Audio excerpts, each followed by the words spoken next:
Tidak ada makhluk di dunia ini yang menghalangi kebahagiaan atau keberhasilan Anda kecuali diri Anda sendiri.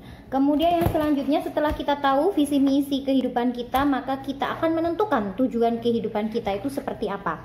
Jadi ketika nih visi hidup kita misalnya pengen masuk surga dari pintu manapun, nah maka visinya itu bagaimana sih caranya masuk surga dari pintu manapun itu. Contohnya misal kita menjadi anak yang soleha, atau mungkin kita punya sedekah jariah seperti itu. Nah itu nanti akan turun lagi tuh di tujuan kehidupan. Ya misalnya kalian punya sekolah gratis gitu, atau kalian bersedekah setiap bulan berapa ratus ribu. Nah seperti itu, paham kan ya?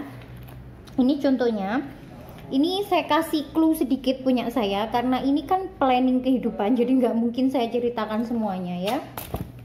Contohnya itu adalah menjadi istri soleha. Misalnya siapakah yang menjadi panutan kita? Aisyah kah, Khadijah kah, Asia kah? Lah seperti itu ya. Kemudian juga ini saya agak ketawa juga sih, ini planning kehidupan saya harusnya nggak dibocorin ya. Awet muda, kemudian jarang sakit ya. Kemudian membantu mewujudkan cita-cita anak saya, yang Asigah pengen jadi apa, yang Mimin pengen jadi apa di situ. Jadi nanti saya mesti planning pendidikannya itu kemana, berapa biaya yang harus dikeluarkan. Nah seperti itu ya. Lalu kemudian untuk satu tujuan kehidupan itu kita turunkan lagi menjadi rencana-rencana. Ada rencana 1, rencana 2, rencana 3, dan rencana 4. Nah kalian pasti ribet banget karena kalian masih kecil, masih remaja ya kan, belum sampai segitunya. Maka kalian saya ajari bagaimana cara merancang rancangan hidup sederhana dalam waktu 1 tahun. Jadi kesuksesan itu tidak hanya diukur dari segi materi ya. Indikasi kesuksesan itu ada 4 hal. Indikasi sukses seseorang itu tidak ditentukan oleh materi saja. Ada 4 hal ya.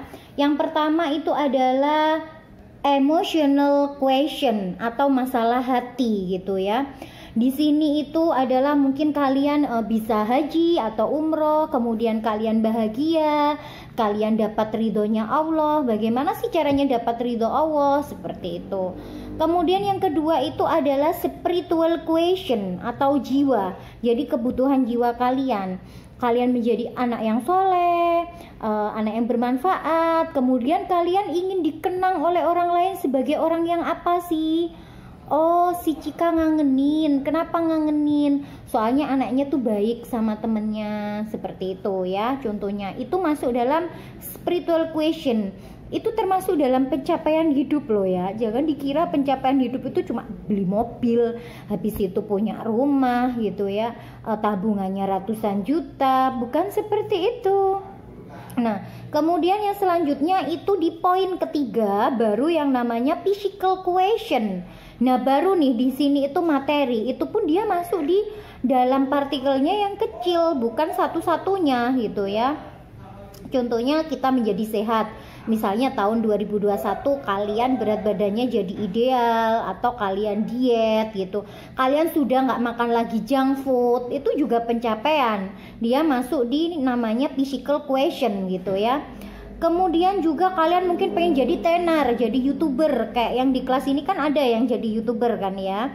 Itu namanya pencapaian physical question. Di sini itu nggak hanya sekedar dia dapat uang, tapi dia punya follower yang banyak. Itu juga physical question atau salah satu indikasi kesuksesan. Kemudian baru yang namanya ini, kalian punya tabungan berapa, kalian bisa beli apa. Nah, itu namanya physical question. Jadi dari sini kalian sudah tahu kan bahwa kesuksesan itu tidak melulu yang namanya uang ya.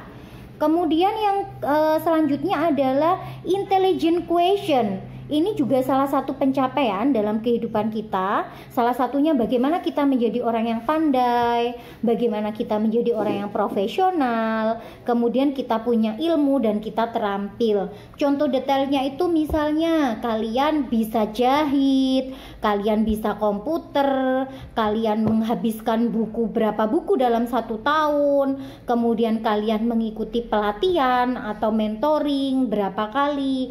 Nah, itu juga masuk dalam pencapaian dalam kehidupan. Jadi di sini paham ya. Kadang kita melihat orang, oh itu mobilnya banyak gitu kan, uangnya banyak gitu. Ternyata itu bukan indikasi sukses loh. Bukan itu saja, ternyata dianya nggak bahagia. Atau dia kaya, tapi dia nggak nyambung kalau diajak ngomong, ya kan? Seperti itu. Itu salah satu yang di sini. Jadi untuk EQ, hati, emotional question, maka pertanyaannya adalah benar atau salah ketika kita mau bikin, ya. Misalnya adalah bagaimana sih cara kita itu biar bisa bahagia, dapat ridhonya Allah. Misalnya kita jadi anak yang soleh, anak yang soleha, kita menutup aurat, kita nggak pacaran, seperti itu ya. Itu masuk di emotional question. Kemudian spiritual question, bagaimana kita menjadi teman yang baik gitu ya. Kita tuh nggak pernah jahatin temen, atau mungkin kita nggak gibahin temen, atau mungkin kita ada juga target kita bisa menghafalkan berapa surat dalam 1 tahun, seperti itu ya. Contoh detailnya seperti itu ya. Kemudian untuk yang physical question, dia lebih detailnya lagi, saya jelaskan ulang. Jadi kalian misalnya mulai sekarang sudah nggak makan yang micin-micinan, kemudian kalian pengen punya berat badan ideal, kalian tujuannya pengen sehat, kalian mengurangi asupan gula, seperti itu ya. Kemudian kalian tidak begadang, kalian tidak nonton atau tidak melihat HP lebih dari 6 jam sehari. Itu adalah salah satu bentuk physical question. Kemudian kalian punya tabungan misalnya 1 tahun 500.000, 1 juta, 2 juta, 3 juta dan seterusnya. Itu juga masuk dalam physical question. Kemudian yang intelligent question adalah kalian di tahun itu kalian bisa membaca berapa buku, kalian bisa ikut mentoring berapa kali, kalian bisa ikut les apa saja, seperti itu ya. Kalau punya saya sih saya nggak bisa ngasih contoh ya, karena ini tuh sifatnya privasi gitu ya. Ya, jadi intinya gambarannya seperti itu, kalian bikin sendiri ya. Jadi di 1 tahun ini, tahun 2021 itu kita bikin 3 dari indikator kesuksesan. Jadi bikinnya harus urut. Dari yang nomor pertama itu adalah emotional question dulu, kemudian yang kedua spiritual question, baru kemudian physical question, dan setelahnya adalah intelligent question. Seperti itu ya. Paham kan ya? Oke. Ini hanya dibuat 1 tahun saja, 2021. Harapannya adalah kalian bisa membuatnya di setiap tahun. Nah, acuannya apa Bu? Acuannya itu adalah tujuan kehidupan kalian. Tujuan kehidupan kalian acuannya apa Bu? Itu visi misi kalian. Kemudian visi misi saya itu bikinnya dari mana sih Bu? Itu dari kita mengenali diri kita sendiri dulu. Jadi kalian tuh harus kenal sama diri kalian itu seperti apa, sehingga kalian bisa tahu kelebihan dan kekurangan kalian itu seperti apa. Nah, di sini kita tidak boleh fokus sama kekurangan kita, tapi kita harus fokus versi terbaik diri kita. Gitu ya, paham ya anak-anak? Jadi silakan kalian kumpulkan dalam bentuk buku agar selanjutnya kalian bisa gunakan untuk tahun-tahun berikutnya. Dan juga itu biasanya kalau saya punya buku tentang dreampreneur, ketika saya merasa capek atau lelah, yang namanya kehidupan itu pasti ada up to down-nya kan ya. Itu saya buka lagi. Oh, saya belum sampai di tujuan ini. Atau mungkin ketika nih teman kita itu kelihatan sukses gitu kan, cepet duluan dia suksesnya, dia sudah bisa beli inilah beli itu gitu kan, kemudian kitanya belum, maka kita bisa fokus di indikator kesuksesan yang lain. Oke, saya memang belum bisa beli mobil, saya memang belum bisa punya tabungan 100 juta, tetapi yang di spiritual question, di emotional question bisa saya lakukan terlebih dahulu. Misalnya saya menjadikan anak saya soleh-soleha, kemudian untuk checklist ibadah saya itu tertib.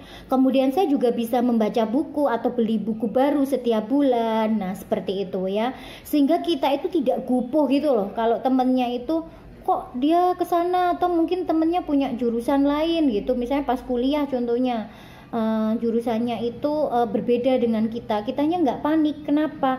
Karena kita tahu arah kita kemana gitu. Sekarang gini ya Rek ya, misalnya kalian itu mau ke Surabaya, kalian tahu tujuan kalian ke Surabaya.